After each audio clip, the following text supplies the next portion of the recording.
10 दिन की छुट्टियां सबने निकाली है, मुझे नहीं पता किसने कितना प्रैक्टिस करा है, उम्मीद है कि किसी ने कुछ नहीं करा होगा। इसमें भी मैं फुल कॉन्फिडेंस से बोल सकता हूँ। क्यों? तो गाइस आज की बात है हमारा लैन। अभी तक हम लोगों ने जब स्टार्टिंग करी थी तो मैंने आपको नेटवर्क्स बताए थे। सर स्क्रीन विजिबल नहीं है।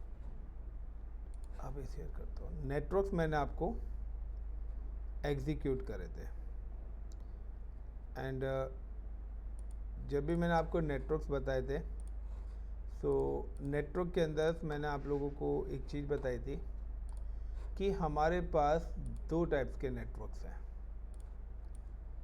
जो हम सबसे ज़्यादा यूज़ करते हैं, और जिसमें पहला हमारा आता है एक लैन नेटवर्क, दूसरा आता है वैन।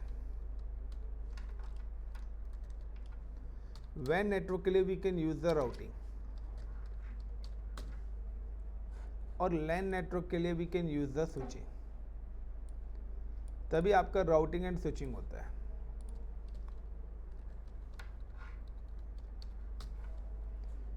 इसके अलावा तीसरा जो यहाँ पे ऑप्शंस आता है वो आपका आता है नेटवर्क सिक्योरिटी। नेटवर्क सिक्योरिटी जिसके अंदर हम CEH को ले लेते हैं। तो CEH का कॉन्सेप्ट क्या है यहाँ पर? CEH का कॉन्सेप्ट गाइस यहाँ पर ये आता है कि CEH कोई आपका ना कोर्स नहीं है।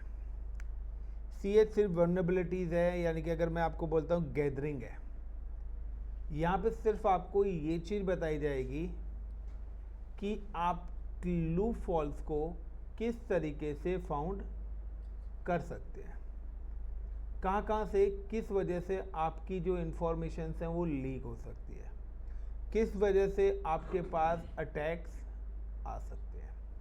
अगर अटैक्स आपका वैन से रिलेटेड है तो आपको राउटिंग के थ्रू वो चीज़ कंट्रोल करनी पड़ेगी। अगर आपका अटैक लैन के थ्रू है तो आपको स्विचिंग पे कंट्रोल करना पड़ेगा। सेम एज अगर आपका अटैक रिलेटेड टू सर्वर है तो सर्वर से प्रोटेक्ट होगा। Got it? सो CH के अंदर से ये सारी चीज़ों का कॉम्बिनेशन एक साथ बनाया गया है। वहाँ पर आपको ये नहीं बताया गया कि सर्वर्स बनाए कैसे जाते हैं, बट CH के अंदर मैं कुछ सर्वर्स जो नहीं हैं उनकी लैब्स भी आपको कराऊंगा, तो उस केस में वो सर्वर्स भी आपको बनवाऊंगा। तो नाउ अब हम बात करते हैं सिक्योरिटी की, लैन स्विचिंग। तो लैन स्विचिंग्स की अगर हम बात करते हैं तो हमारे पास मल्टीपल टाइप्स के स्विचेस हैं। स्विच, तो स्विच क्या है? स्विच एक नेटवर्क डिवाइस है। नेटवर्क डिवाइस की अगर हम बात करते हैं तो हमारे पास मल्टीपल स्विचेस हैं। मल्टीपल स्विचेस की हम बात करते हैं तो स्विचेस होता है, पहला होता है L1, दूसरा होता है L2 और तीसरा होता है L3। तो ये 3 स्टैंडर्ड लेके चल रहा हूँ। तो L1, L2, L3। तो अगर हम इस स्विच की बात करते हैं तो this is basically the normal switch. ये आपके नॉर्मल स्विचेस हैं। नॉर्मल स्विच यानी कि आप इन पर किसी टाइप की कोई भी कॉन्फ़िगरेशंस नहीं कर सकते, जो 1500 से 2000 के बीच में, 1000 रुपये से स्टार्ट होते हैं, 4-5 हज़ार तक में आ जाते हैं। तो किसी भी कंपनीज़ के जो भी कंप्यूटर्स वगैरह कनेक्ट होते हैं, ठीक है, वो सारे के सारे आपके नॉर्मल स्विचेस पर ही कनेक्ट होंगे। ये चीज़ ध्यान रखना। यानी कि आपने अगर 10 कंप्यूटर्स लगाना है, तो अगर मुझे 10 कंप्यूटर्स लगाना है तो मैं सिंपल सा क्या करूँगा, आई एम यूजिंग कि मैंने यहाँ पे 10 कंप्यूटर्स लिए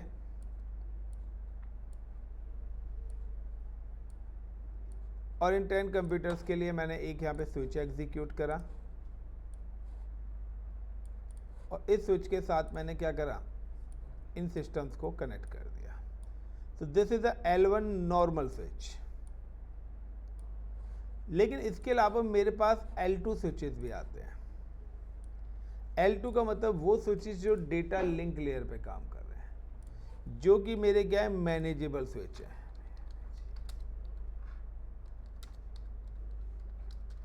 जो कि मेरे मैनेजेबल स्विच हैं। मैनेजेबल स्विचेस का मतलब है कि मैं इन पर की कॉन्फ़िगरेशन कर सकता हूं। आप इन पे कॉन्फ़िगरेशन कर सकते हैं। नॉर्मल स्विचेस पे किसी टाइप की कोई भी कॉन्फ़िगरेशन नहीं हो सकती है।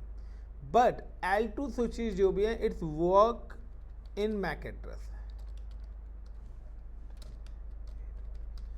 L2 स्विच हमेशा मैक एड्रेस पे काम करेंगे, ये चीज़ ध्यान रख लेना आप। यानी कि अगर आपने कंपनी का नेटवर्क कुछ इस टाइप से बनाया है और आपने यहाँ पे L2 स्विच लगा दिया है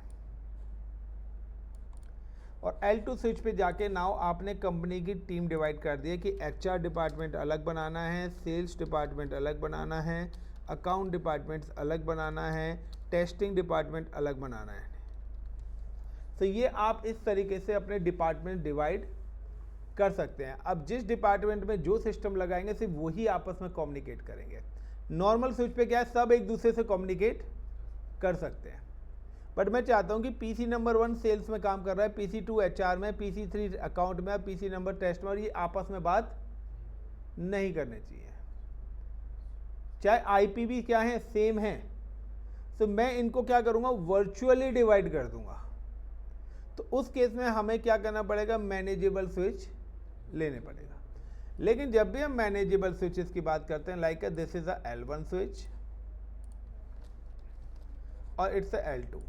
लेकिन अब आपको क्या करना है, इसी नेटवर्क को आपको कनेक्ट करना है WAN के साथ। WAN का मतलब है आउटसाइड। अब आप चाहते हो कि इसमें से सेल्स और like testing team outside communicate कर सके या सभी कर सके। तो नाउ कि आपको यहाँ पर यूज करना पड़ेगा डिवाइस, जिस डिवाइस को we can call the gateway. यानी कि आपको यहाँ पे एक लेना पड़ेगा गेटवे। गेटवे का मतलब है L3 डिवाइस। गेटवे का मतलब क्या है, L3। L3 डिवाइस का मतलब है जो आपके मैक और IP दोनों पे काम करता है। तो L3 जो भी डिवाइस है वो आपके MAC address and IP address दोनों पे काम करता है, यानी कि नेटवर्क लेयर्स। और हमारे पास यहाँ पर 3 चीज़ें हैं जिसको हम यूज़ कर सकते हैं। यानी कि L3 पर हमारे पास 3 डिवाइसेस निकल के आते हैं। आप ये मैं आप CH के हिसाब से बता रहा हूँ गाइस। आप यहाँ पर स्विच भी लगा सकते हो, लेकिन वो जो स्विच है वो L3 स्विच होना चाहिए। आप राउटर भी लगा सकते हो, तो राउटर भी आपका L3 डिवाइस है। आप फायरवॉल्स भी यहाँ पे लगा सकते हो। आप इनमें से कोई भी, तीनों में से कोई भी चीज लगा सकते हैं। यानी कि जो मैक और IP दोनों पे काम करे वो डिवाइस L3 डिवाइस होता है। यानी कि नेटवर्क लेयर, OSI मॉडल्स की थर्ड लेयर जो होती है वो नेटवर्क लेयर से होती है। नेटवर्क लेयर की जो डिवाइस है वो हमारे L3 डिवाइस है। अब इन्हीं डिवाइस के थ्रू आपको पता लगेगा कि कौन इंटरनली आएगा और कौन एक्सटर्नली आएगा। तो जब हम साइबर सिक्योरिटी, इथिकल हैकिंग की तरफ आगे बढ़ेंगे तो हर जगह आपको स्विच, राउटर और फायरवॉल्स, ये 3 वर्ड्स मिलेंगे ही मिलेंगे शुरू से लेके एंड तक। अब हमें कोई भी चीज़ परमिट करनी है या कोई भी चीज़ डिनाई करनी है तो इन्हीं 3 डिवाइस से होते हुए निकलेंगे। नाउ कि इन 3 डिवाइस की कॉन्फ़िगरेशंस आप लोगों को आनी चाहिए। देखिए, फायरवॉल आता है हमारा CCNA सिक्योरिटी, CCNP सिक्योरिटीज़ के अंदर।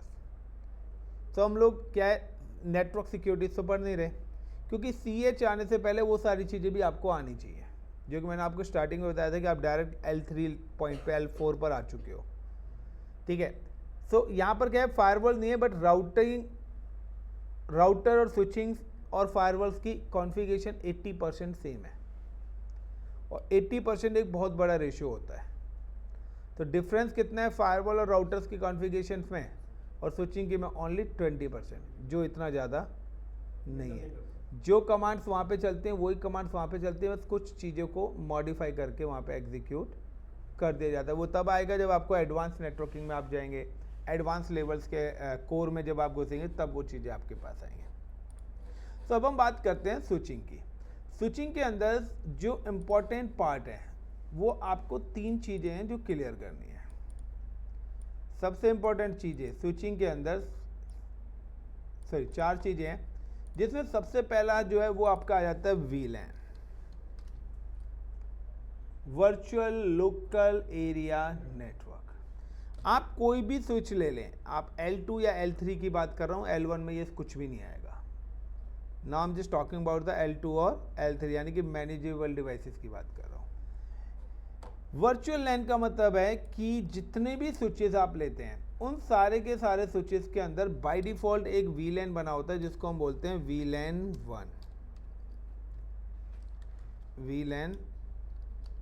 1। और अगर उस स्विच के अंदर 24 पोर्ट्स हैं, यानी इसके अंदर 24 पोर्ट्स हैं आपके, this all 24 port is a member of VLAN 1। ये सारे के सारे पोर्ट्स आपके VLAN 1 के ही मेंबर होते हैं। फॉर एग्जांपल कि अभी तक आप लोग लैब कर रहे थे, हमने काफ़ी सारी लैब करी हैं इफ़ यू रिमेंबर, और हर लैब के अंदर हम लोगों ने क्या करा है, स्विचेस यूज़ करे हैं। बट मैंने आपको एक बार भी स्विचिंग की कॉन्फ़िगरेशन नहीं बताई, क्योंकि अभी हम इन स्विचेस को as a normal switch treat कर रहा था मैं। लेकिन अब मैं अगर स्विच की बात करता हूँ तो ये देखिए यहाँ पे लिखा आ रहा है VLAN 1 और उसके आगे के सारे पोर्ट्स जो हैं डाउन दिखे हैं, बट वो सारे के सारे VLAN 1 के ही मेंबर है। इसीलिए ये सारे के सारे पीसी आप किसी भी डिवाइस पे लगा रहे हो ना पोर्ट पे, वो कम्युनिकेट कर जा रहा है। यानी कि if I am just click on this switch and then click on the CLI, then enable and now type the show VLAN। now you can see कि हमारे पास by default एक VLAN बना हुआ है जो कि VLAN 1 है, और जितने भी पोर्ट्स हैं वो सारे के सारे इसी VLAN के मेंबर्स हैं। नाउ कि अगर आप इन किसी भी पोर्ट नंबर 1 से पोर्ट नंबर 24 तक और गीगाबाइट्स 1 और 2 तक कहीं पर भी कोई भी सिस्टम्स कनेक्ट करोगे और IP करोगे तो ये सारे के सारे कम्युनिकेट कर जाएंगे, because we all are in a one single WhatsApp group member. तो अगर कोई भी बंदा एक मैसेज डालेगा तो वो मैसेज सबको मिल जाएगा। अगर मैं आपको अलग अलग व्हाट्सएप ग्रुप में डाल दूँ तो कम्युनिकेशन नहीं होगा, तब तो इंडिविजुअली होगा। So when you create a multiple VLANs in a single switch and add ports, so same VLANs connected interfaces communicate with each other। यानी कि अगर मैंने यहाँ पे VLAN 2, VLAN 3, VLAN 4 बना दिया, for example like VLAN 2, sorry config में जाना पड़ेगा, तो वही राउटिंग वाली कमांड सी चलती है यहाँ पे सेम, एंड VLAN 2 मैंने यहाँ पे VLAN 2 दे दिया नाम, इसको दे दिया मैंने HR डिपार्टमेंट के लिए, VLAN 2 NAME name HR। Then VLAN 3 name testing, VLAN 4 name accounting या development। now and WR save करना है, show VLAN। you can see कि अब आपके पास यहाँ पे HR, टेस्टिंग और डेवलपमेंट भी आ सकते हैं। Got it. अब मुझे इसके अंदर पोर्ट ऐड करने, लाइक मैं चाहता हूं कि पोर्ट नंबर 13 और 14 HR के अंदर है, यानी कि 13 और 14 नंबर पे जो पोर्ट लगा हुआ है वो HR डिपार्टमेंट के लिए है, तो यानी कि वो दोनों कम्युनिकेट करने चाहिए और कोई कम्युनिकेट नहीं करना चाहिए। तो लाइक मैं सिंपल सा क्या करूँगा, मैं यहाँ पे आऊँगा, मैं यहाँ पे लिखूँगा INTFA0/13 स्पेस -14, सर INT, क्योंकि मैं एक से ज़्यादा पोर्ट ले रहा हूँ, so I am using the range command. INT config में नहीं हो यार, CONF config T INT range FA0/0 FA0/13 and 14 13-14 port number 13-14 दोनों एक साथ मैंने सेलेक्ट कर लिया, and switch port mode access and switch port access VLAN 1, sorry VLAN 2, 1 में तो ऑलरेडी आई, then and WR and now type the show VLAN। तो नाउ यू कैन सी कि अब आपके पास ये 13-14 जो पोर्ट है वो इस VLAN के सामने आ गया है, और यहाँ से देखिए रिमूव हो गया है। अब अगर आपने दो कंप्यूटर्स यहाँ पे लगाए, दो कंप्यूटर्स यहाँ पे लगाए, तो ये अब आपस में कम्युनिकेट नहीं करेंगे, हैं एक ही स्विच पर। तो कभी कभार क्या होता है, कहते हैं कि सर एक ही नेटवर्क पर है, IP भी हैं, ये दो कर रहे हैं, बट उसका सिस्टम में नहीं कनेक्ट कर पा रहा। भाई मैंने नेटवर्क में वर्चुअली उसको डिवाइड कर रखा, आप कर ही नहीं सकते। आपका मतलब कि आप दूसरे डिपार्टमेंट के साथ कोऑर्डिनेट करना चाहते हैं। इसी तरीके से हम अपना सर्वर इंफ्रास्ट्रक्चर भी क्रिएट करते हैं कि अब मैंने सर्वर बना रहे हैं तो मैंने क्या वेब सर्वर्स लगा रखे हैं, तो वेब सर्वर्स के लिए डेडिकेटेड एक नेटवर्क बनाऊंगा कि उन वेब सर्वर्स पे कोई भी इंटरनल नेटवर्क मेरे पास ना आए, तो उनको फिर एक्सेस करने का पैटर्न अलग दूंगा। तो ये पूरा का पूरा जो पैटर्न है ये आपका एग्जीक्यूट होता है। तो यहाँ पे एक तो हम वीलैन वाला पार्ट पढ़ेंगे जब हम एथिकल हैकिंग करेंगे, ठीक है, मतलब बता दिया है और भी दोबारा से एक्सप्लेन करता हुआ चलूँगा। दूसरे नंबर पे आपको क्या पॉइंट लिखते रहिए जो जिसके बारे में आपको बहुत काम करना पड़ेगा। इसके बाद जो नेक्स्ट पॉइंट आपके पास आता है वो आता है VTP, वर्चुअल ट्रंकिंग प्रोटोकॉल, या जिसको हम बोलते हैं VLAN trunking protocols. So VTP another important parameters of the cyber security ethical hacking का पार्ट है, लैन स्विचिंग की।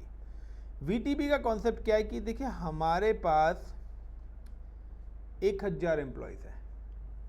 अब 1000 एम्प्लॉयज़ एक फ्लोर पे ना लेके अलग अलग फ्लोर पे बैठे हुए हैं और हर फ्लोर पे मिक्स एम्प्लॉय बैठा है, HR सेल्स हर चीज़ का मिक्स है। अब जरूरी नहीं है कि वो सारे के सारे एक ही स्विच से कनेक्ट हो, एक ही स्विच में चारों एम्प्लॉयज़ के सिस्टम्स भी कनेक्टेड है, क्योंकि हमने फ्लोर वाइज स्विच लगा रखा है। तो अब उन सबको फिल्टर करना है वर्चुअली। तो यहाँ पर हम एक क्या करते हैं, client and server infrastructure create करते हैं नेटवर्क का। हम एक पेरेंट स्विच बनाते हैं जिसको हम सर्वर स्विच बनाएंगे, बाकी अदर स्विचेस को हम क्लाइंट स्विचेस बनाएंगे। उसके बाद ये या सारे के सारे रेप्लिकेशन करके इस तरीके से पोर्ट्स को हम क्या करेंगे। तो यहाँ पर क्या है कि जब भी VTP करेंगे तो VTP के 3 मोड होते हैं, एक होता है सर्वर, एक होता है क्लाइंट और एक होता है ट्रांसपेरेंट मोड। सो VTP का भी आपका कॉन्सेप्ट क्लियर होना चाहिए। सो लाइक यू कैन सी कि अगर मैं प्रेजेंट स्विच पे काम कर रहा हूँ और मैं यहाँ पे टाइप करता हूँ VTP status, sorry show VTP status now, कि बाय डिफॉल्ट मैं इस वाले स्विच पे VLAN क्रिएट कर पा रहा हूँ। तो जो सर्वर स्विच है मैं VLAN उस पर क्रिएट कर सकता हूँ, क्लाइंट स्विच पे मैं नहीं कर सकता। सो यू कैन सी कि बाय डिफॉल्ट मेरा जो VTP है वो किसका मोड क्या है, सर्वर है। उस पर टोटल कितने VTP वर्जन क्या चल रहा है, 2 चल रहा है। VLANs कितने बने हुए हैं, प्रेजेंटली 8 है। सो VTP 2 और VTP का जो न्यू वर्जन है दोनों में फर्क क्या है कि VTP का जो वर्जन 1 है या वर्जन 2 की मैं बात करता हूँ, यहाँ पर you can create only 1000 of 5 VLANs, लेकिन जो VTP वर्जन 3 है उसके अंदर you can create a more than 4000 VLANs, 4000 से ज़्यादा डिपार्टमेंट्स आप क्रिएट कर सकते हो। So this is another important part कि हमें एक दूसरा जो टॉपिक पढ़ना है वो VTP पढ़ना पड़ेगा। VTP की कोर नॉलेज होनी चाहिए। क्यों? क्योंकि ज़रूरी नहीं है कि सारे के सारे हमारी कंपनीज के एम्प्लॉयज़ या सारे के सारे सर्वर्स हमारे एक ही जगह लगे हों, एक ही फ्लोर पे लगे हों और एक ही स्विच से कनेक्टेड हो। क्योंकि जब डिपार्टमेंट वाइज है तो अगर मैंने यहाँ पे VLAN बनाया, 2 पोर्ट्स को ऐड करा तो दूसरे स्विच के पोर्ट्स को HR में कैसे ऐड कराऊंगा, वो तो इस पोर्ट पे है ही नहीं। भाई मुझे 100 एम्प्लॉय कराने हैं, अब इस वाले स्विच के अंदर 10 पोर्ट है तो 10 एम्प्लॉय मैंने इस स्विच से कनेक्ट कर दिया, तो इनको तो मैंने स्विच पोर्ट करके ऐड करा दिया, दूसरे पोर्ट्स कैसे ऐड होंगे? तो वहां पर हमें VTP इंप्लीमेंट करना पड़ेगा। VTP जब तक नहीं होगा जब तक हमारी चीजें सेंट्रलाइज्ड नहीं होगी। Is it clear the point?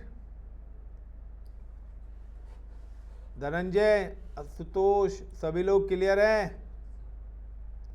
भाइयों समझ में आ रहा है, बाउंस आ रहा है, ये बता दो। विशाल, धनंजय। नाउ इसके बाद नेक्स्ट पॉइंट आपके पास क्या आता है, अब स्विच टू स्विच की कनेक्टिविटी के लिए भी ना अलग पैटर्न है। यहाँ पे आपका ट्रंकिंग, आपकी ट्रंकिंग भी आपको आनी चाहिए। TRUNK, ट्रंकिंग स्पेलिंग तो सही लग रही है मुझे।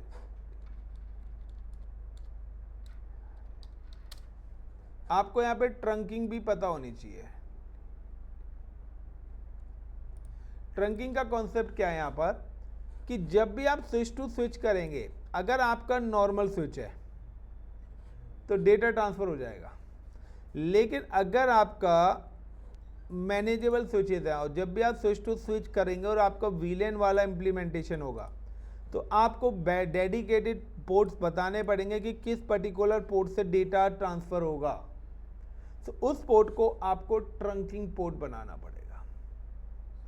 और यहाँ पे दो टाइप्स की ट्रंकिंग पोर्ट प्रोटोकॉल्स यूज होते हैं, एक होता है .1q इनकैप्सुलेशन .1q और एक होता है IEEE 802.1। तो एक सिस्को प्रोप्राइटरी प्रोटोकॉल्स है और एक ओपन स्टैंडर्ड है। हो सकता है, जरूरी नहीं है कि दोनों के दोनों स्विच सिस्को के ही हों, अलग अलग कंपनीज के भी हो सकते हैं। और फाइनल जो आखिरी इसके अंदर सबसे इंपॉर्टेंट पार्ट है वो है STP, स्पैनिंग ट्री प्रोटोकॉल्स। तो STP का कॉन्सेप्ट है इंटायर इंफ्रास्ट्रक्चर के लूप को अवॉइड करना, कि किसी टाइप्स की कोई डुप्लीकेसी क्रिएट ना हो, चीज़ें फास्ट रेप्लिकेट हो, इंफॉर्मेशन जल्दी जल्दी मिले। सो ये VLAN, VTP, ट्रंकिंग, STP, ये 4 इंपॉर्टेंट पैरामीटर्स हैं जो आपको इंटरनल यानी कि इंटरनल नेटवर्किंग के अंदर, लैन नेटवर्किंग के अंदर इंप्लीमेंट करने पड़ेंगे और होंगे भी। जहाँ पर भी आप साइबर सिक्योरिटी के अंदर जाएंगे तो वहाँ पर आपको इन सारी चीज़ों की, राउटिंग्स की और इनकी कोर नॉलेज होनी चाहिए, तभी आप इंटरव्यू क्रैक कर पाएंगे, तभी आप जॉब पे जा पाएंगे। अगर आपको इनकी नॉलेज नहीं है तो आप इस कोर्स को ऐसा ही सोच लेना कि हमारा पैसा डूब गया। सिंपल सा बता रहा हूँ। अगर कोई सोच रहा है कि सिर्फ हम राउटर की कॉन्फ़िगरेशन करना सीख रहे हैं तो भाई इंटरव्यू कॉन्फ़िगरेशन से क्लियर नहीं होगा। आपको जितने भी पॉइंट बताए हैं उनको जब आप गूगल पे डालेंगे तो और भी उसके अंदर 10 चीज़ें ऐड ऑन होके आएंगी, सब वो एक एक चीज़ आपको क्लियर करनी पड़ेगी, तब जाके आप साइबर सिक्योरिटी का इंटरव्यू क्रैक कर पाओगे। अदरवाइज सोच लेना, मैं क्योंकि मेरी एक गंदी आदत है स्ट्रेट फॉरवर्ड बोलने की, कि आपका पैसा डूब गया। सीधी बात, नो बकवास। क्योंकि आप पैसे दे के पढ़ रहे हो और आप कहीं ना कहीं, ये तो मैं पहले बता के चल रहा हूँ आपको, ये जितनी भी चीज़ें मैंने आपको बताई हैं ये सारी चीज़ों पे कम से कम एक एक टॉपिक पे 10-10 दिन आपको देने पड़ेंगे, तब जाके आपका एक सिंगल टॉपिक क्लियर होगा। यानी कि मैक्सिमम से मैक्सिमम मानो तो एक महीने में आप 4 ही टॉपिक दे पाओगे, अगर आप डेली 1 घंटे एक टॉपिक पे दे रहे हो और एक टॉपिक को आपको 10 घंटे पढ़ना ही पड़ेगा। 10 घंटे से अगर 1 मिनट भी कम करा है तो वो टॉपिक आपका क्लियर नहीं होगा। यानी कि एक सिंगल टॉपिक VLAN 10 घंटे का मतलब है कि आपको उसका 10 जगह से पढ़ना है वो टॉपिक, 10 लोगों के एक्सप्लेनेशन देखने हैं, या 10 लोग 10 तरीके से एक चीज़ को बताएंगे, उसमें से अपना लॉजिक निकाल के वो बनाने हैं नोट्स। मैंने आपको एक तरीके से बताया, कोई और दूसरे तरीके से, तो 4 चीज़ें वो भी बताएगा।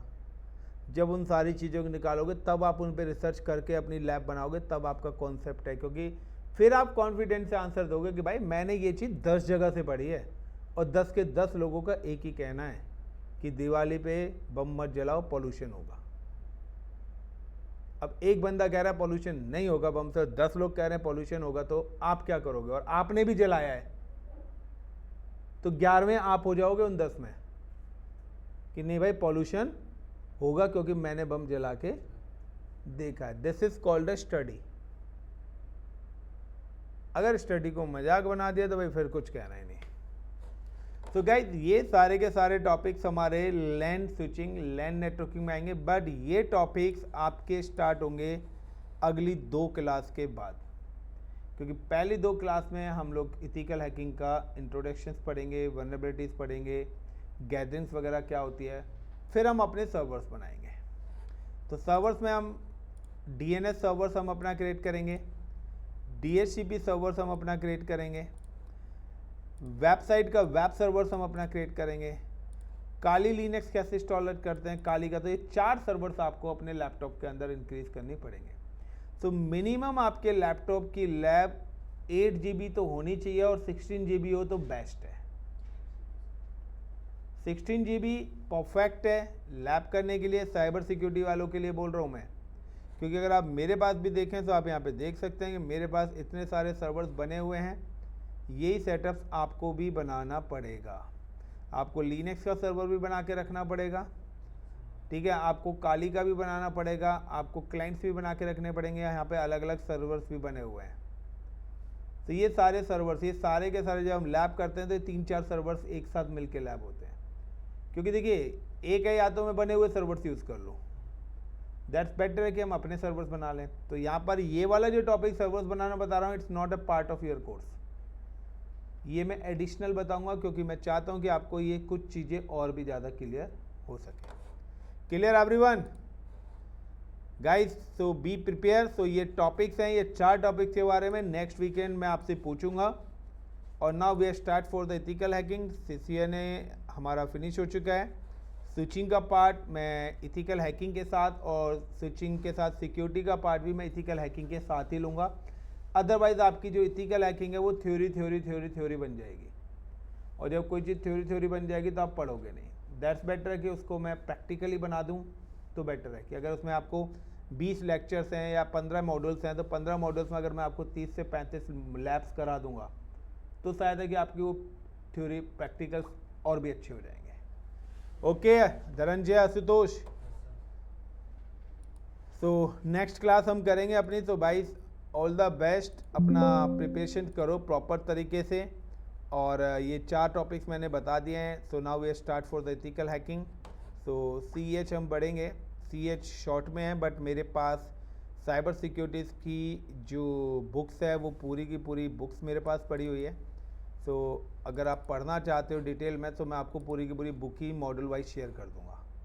बट इसमें पंगा क्या है कि एक एक बुक 300-300, 400-400, 500-500 पेजों की है। बट पूरी बुक मैं नहीं पढ़ाऊँगा, मैं मेन पॉइंट ही बता के चलूँगा। तो आप खुद ही देख लो, 117 पेजों की है। तो होता क्या है, एथिकल हैकिंग का है, प्रॉपर तरीके से एक एक चीज़ हम क्लियर करते हुए, और पूरे उसमें थ्योरी पार्ट है, कहीं भी लैब नहीं है। आपको प्रॉपर CH का ही कोर्स में फॉलो करने वाला हूँ, कोई अलग से कोर्स नहीं है। बुक्स में उन्होंने क्या डाला हुआ है मुझे उससे लेना देना नहीं है, बट जो साइबर सिक्योरिटी एथिकल हैकिंग का ऑफिशियल कोर्स है मैं उसी को ही फॉलो करूँगा। क्योंकि जब कंपनी ने जिसने बनाया उसी के रूल को मैं फॉलो करूँगा, तो अब चाहे किसी ने क्या लिख के दिया है, क्योंकि वो सब कस्टमाइजेशन बनाया हुआ है। तो ये PDF आप बाहर से भी ढूंढेंगे तो आपको मिलेंगे नहीं। चलेगा इस बाय, और मिलते हैं। धनंजय क्लियर है? आशुतोष क्लियर है? थैंक यू सर, क्लियर है।